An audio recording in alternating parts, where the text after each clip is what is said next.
दिल्ली का डरावना सच सामने आ रहा है। जब जब बारिश हो रही है तब तब यहाँ दिल्ली में बाढ़ का खतरा हो रहा है। दिल्ली डूबने को मजबूर है। जब जब पानी बढ़ रहा है, लोगों के घरों में पानी घुस रहा है, लोग सड़कों पर रहने के लिए मजबूर है। आखिरकार इसके लिए जिम्मेदार कौन है? क्या हमारा प्रशासन इसके लिए कोई मजबूत कदम उठा रहा है? क्या हम इस स्थिति से निपट पा रहे हैं? और आखिर कितनी मजबूत है हमारी दिल्ली? इस पर आज ये पूरी चर्चा हम आपके सामने रखेंगे। नमस्कार, मैं हूं मोनिका सिंह और आप देख रहे हैं इन खबर। आज के इस खास शो में हम बात करेंगे और दिखाएंगे कि दिल्ली में बाढ़ का पूरा सच क्या है। दिल्ली और बाढ़ का रिश्ता नया नहीं है, इतिहास गवाह है। साल 1978 में यमुना ने सबसे ज्यादा तबाही मचाई थी। उस वक्त नदी का पानी खतरे के निशान से ऊपर चला गया और हजारों परिवार बेघर हो गए। साल 2013 और 2019 में भी हालात बिगड़े। हाल ही में 2023 में भी दिल्ली ने भयानक बाढ़ देखी। यमुना का पानी 208 मीटर से ऊपर चला गया है। यानी हर 10 से 15 साल में दिल्ली बुरी तरह से बाढ़ की मार झेलती है। यमुना नदी दिल्ली से होकर बहती है। सामान्य दिनों में ये नदी शांत जरूर बहती है, लेकिन जैसे जैसे मॉनसून पास आता है तब हरियाणा के हथनीकुंड बैराज से लाखों क्यूसेक पानी छोड़ा जाता है। तब दिल्ली पर बाढ़ का खतरा मंडराने लगता है। दिल्ली के लो लाइंग एरिया यानी निचले इलाके जैसे कश्मीरी गेट, ITO, मजनू का टीला, यमुना बाजार और यमुना पार सबसे पहले पानी में डूबते हैं। ये इलाके बाढ़ की मार झेल रहे हैं और लाखों लोगों की जिंदगी अस्त व्यस्त हो रखी है। बाढ़ का असर सिर्फ पानी भरने तक सीमित नहीं रह जाता। सड़कें डूब जाती हैं, ट्रैफिक जाम हो जाता है, बिजली और पानी की सप्लाई कट रही है। अभी हालात तो नॉर्मल है, पानी डाउन हो रहा है। अच्छा, पानी डाउन हो रहा है अभी तो कम हो रहा है। देखो 2-4 दिन में वापसी भी कर लेंगे अपने घरों में। दोनों हैं जी, रहते भी यही हैं और अपना पशु भी पालते हैं। अब पुश्ते पे रह रहे हैं फिलहाल। तो अभी पुश्ते पे आप अपने पशु ले गए? हाँ जी। कितने पशु होंगे आपके जो हैं? 7-8 पशु हैं। 7-8 पशु। यहाँ कम से कम जी 3-3.5 हजार के आसपास की आबादी, 3-4 हजार के आसपास है।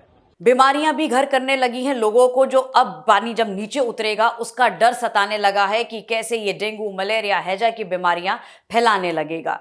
मजदूर वर्ग और झुग्गी झोपड़ी वाले लोग सबसे ज्यादा प्रभावित हो रहे हैं। पानी सारा नाले का पानी सब ओवरफ्लो हो रखा है। हम घरों में जो यूज कर रहे हैं सारा वही पानी आ रहा है, तो जिससे बीमारी का खतरा भी बढ़ रहा है। और सबसे बड़ी बात जो बेरोजगारी आजकल फैली हुई है उसको भी बहुत ज्यादा इफेक्ट कर रही है ना। दुकानों के अंदर पानी जा रहा है, जितनी भी राशन की दुकानें हैं सबके अंदर पानी घुस चुका है। लगभग सबका दुकान का सामान खराब हो चुका है। ऊपर से लाइट भी काट दी गई है कई एरिया की, जिससे कि करंट ना फैले। तो अगर अंदर लोग रहते हैं तो गर्मी से मरेंगे, बाहर निकलते हैं तो पानी इतना ही गंदा पानी की बीमारी से मरेंगे। तो इधर कुआं उधर खाइए जहांगीरपुर के लोगों के लिए। तो दिल्ली सरकार और केंद्र सरकार दावे जरूर कर रही है कि हर साल राहत कैंप, खाने पीने की व्यवस्था और मेडिकल कैंप लगाए जा रहे हैं, लेकिन हकीकत में जमीनी हालात कुछ और ही कहानी कह रहे हैं। लोगों का कहना है कि मदद देर से पहुंच रही है और कई बार राहत सामग्री भी उन्हें पर्याप्त नहीं हो रही है।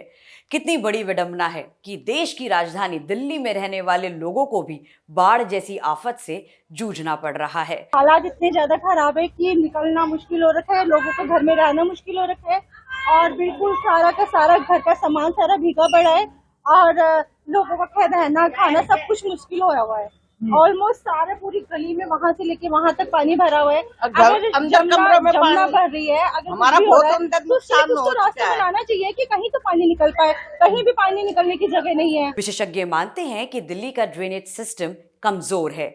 यमुना के किनारे अवैध निर्माण ने नदी का रास्ता रोक दिया है। सीवरेज और नाले सही तरीके से साफ नहीं होते, जिससे थोड़ी सी बारिश भी तबाही मचा देती है। विशेषज्ञ साफ कहते हैं, अगर समय रहते बड़े कदम नहीं उठाए गए तो आने वाले सालों में दिल्ली को बाढ़ से रोक पाना लगभग नामुमकिन हो जाएगा। बाढ़ का दर्द सिर्फ आंकड़ों से नहीं समझा जा सकता। इसे समझने के लिए उन लोगों से मिलना पड़ता है जिनका सब कुछ उजड़ जाता है। कुछ लोग कहते हैं, हम हर साल अपना घर बाढ़ में खो देते हैं, लेकिन मजबूरी में वापस यहीं आकर बसना पड़ता है। तो कुछ लोग कहते हैं, सरकार सिर्फ वादे करती है, हकीकत में कोई मदद करने नहीं आता।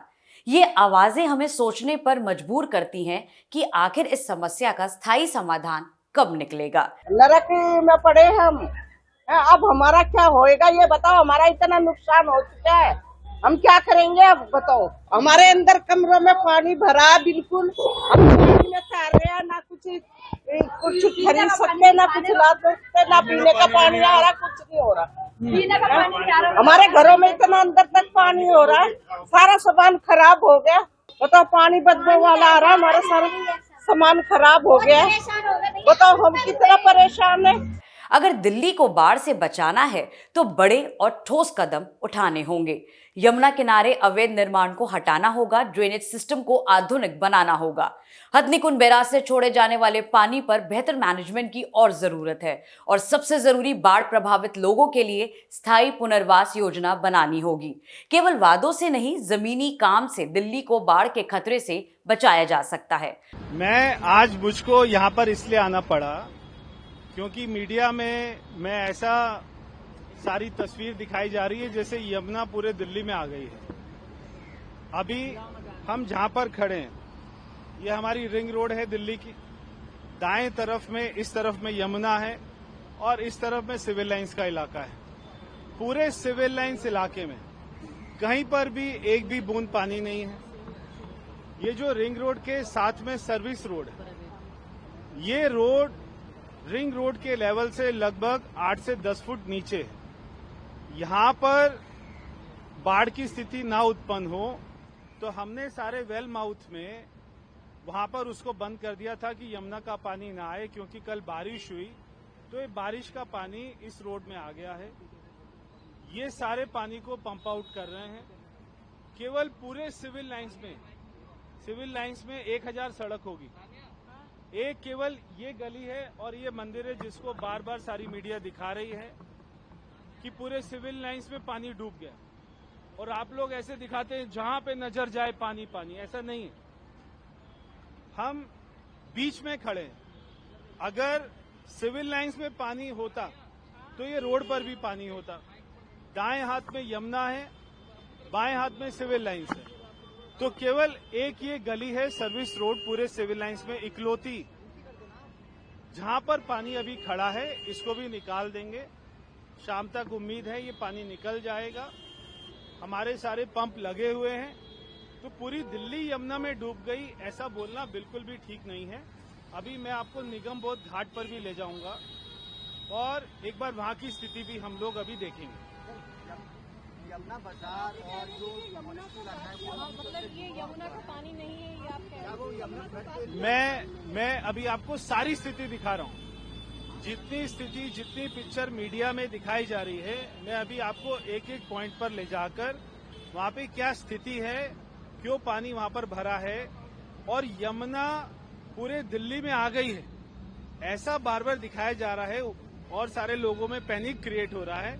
ये बिल्कुल गलत है। बाढ़ आई है, बाढ़ से प्रभावित लोग हैं यहाँ पे रुके हुए हैं। राउंड द क्लॉक इनकी सिक्योरिटी है और बाकी अरेंजमेंट एसडीएम साहब कर रहे हैं, दिल्ली प्रशासन की तरफ से किया जा रहा है। सिक्योरिटी का काम कर रही है, बाकी सारा काम दिल्ली एडमिनिस्ट्रेशन, डीएम और एसडीएम साहब के अंडर में हो रहा है।